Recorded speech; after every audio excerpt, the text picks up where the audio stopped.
नमस्कार, स्वराज एक्सप्रेस में आप सभी का स्वागत है। छत्तीसगढ़ एक्सप्रेस में मैं हूं आपके साथ कविता पांडे। बुलेटिन की शुरुआत बड़ी खबर के साथ करेंगे, जहां रायपुर से एक बड़ी राजनीतिक खबर सामने आ रही है। असम विधानसभा चुनाव को लेकर बीजेपी की ओर से लगातार जीत के दावे किए जा रहे हैं। इन दावों पर कांग्रेस नेता और छत्तीसगढ़ के आदिवासी समाज के बड़े नेता दीपक बैज ने करारा जवाब दिया है। दीपक बैज ने कहा कि असम के मुख्यमंत्री ने पिछले 5 वर्षों में राज्य में विकास के लिए क्या किया। उनके मुताबिक असम के मुख्यमंत्री केवल सांप्रदायिक मुद्दों पर बात कर रहे हैं और विकास की दिशा में कोई ठोस कदम नहीं उठाए हैं। दीपक बैज ने बीजेपी नेताओं पर भी निशाना साधते हुए कहा कि यदि छत्तीसगढ़ में बीजेपी का इंजन फेल हो गया है तो असम में जाकर वो क्या करेंगे। बैज के बयान पर डिप्टी सीएम अरुण साव ने पलटवार किया है। उन्होंने कहा कि कांग्रेस मैदान में दिख नहीं रही है, कांग्रेस अपने घर नहीं संभाल पा रही है।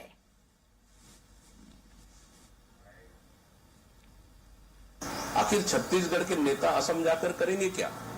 क्या छत्तीसगढ़ मॉडल बताएंगे असम में जाकर? मतलब छत्तीसगढ़ में यही इंजन फेल हो चुका है तो इंजन जाके वहां करेगा क्या? मतलब कुल मिला के छत्तीसगढ़ की गाड़ी कमाई का पैसा असम में ले जाकर ये लुटाने का काम कर रहे हैं।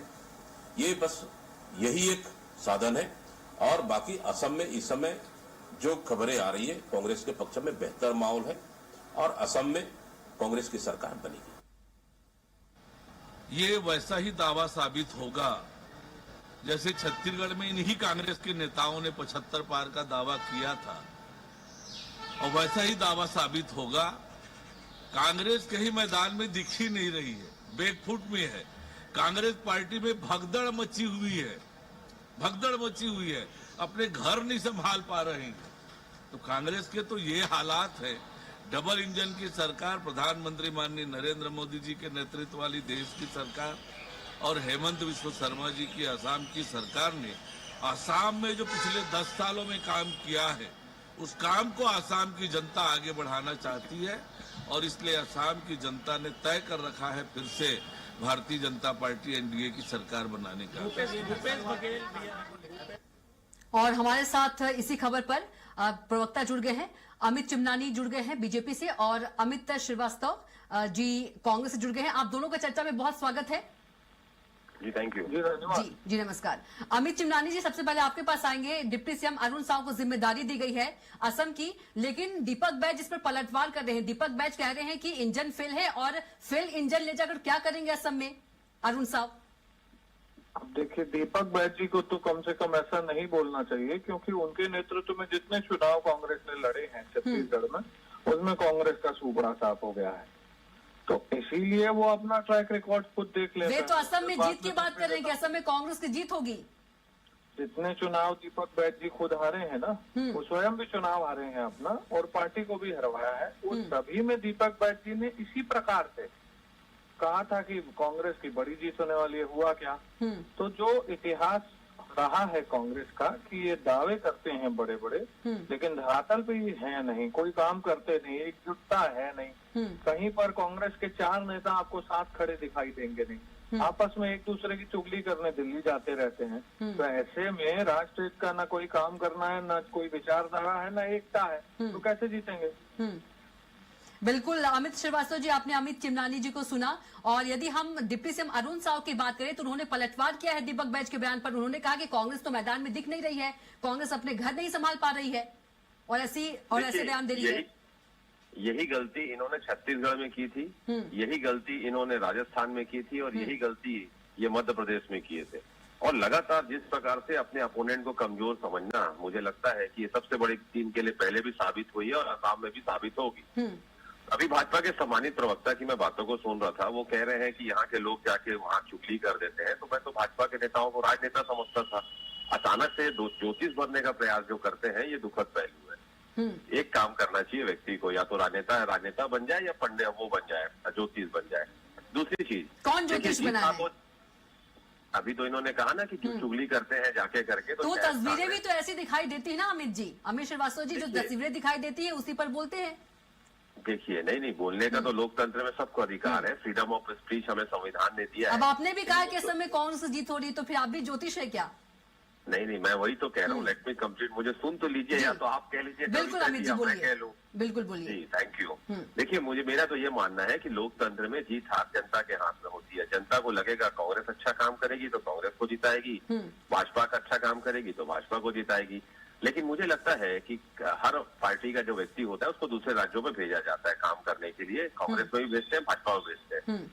मुझे लगता है कि इंजन जो था, जो डबल इंजन की जो सरकार है, जिसमें पूरी तरीके से जनता यहाँ पर त्रस्त है, देख के आप देखिए, महंगाई पे बात कर लें, चाहे हम रोजगार पे बात कर लें, अनगिनत मुद्दे हैं जिसपे पूरी तरीके से फेल हो चुके हैं।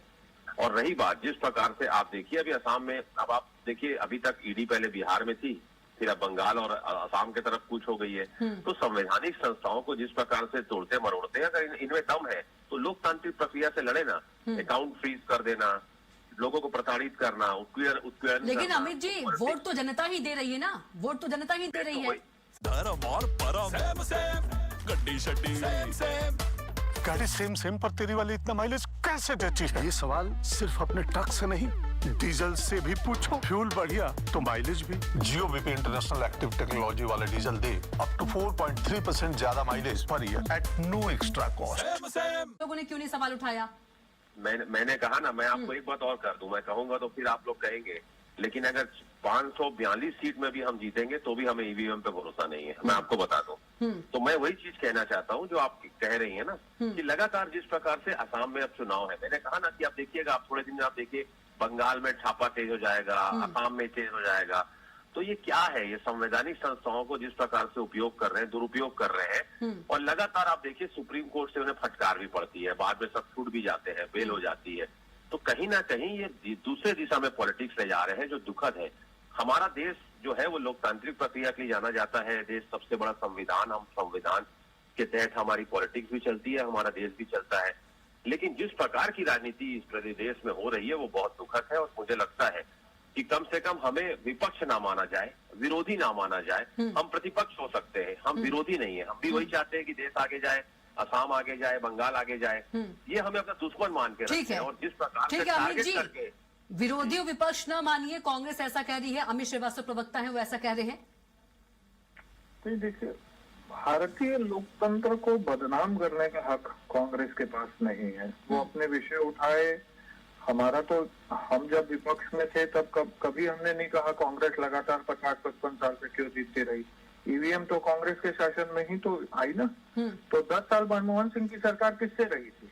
कब ईवीएम? लेकिन वे तो कह रहे हैं कि ईवीएम से जीत होगी तो भी हमें विश्वास नहीं है, अमित श्रीवास्तव जी ने अभी कहा।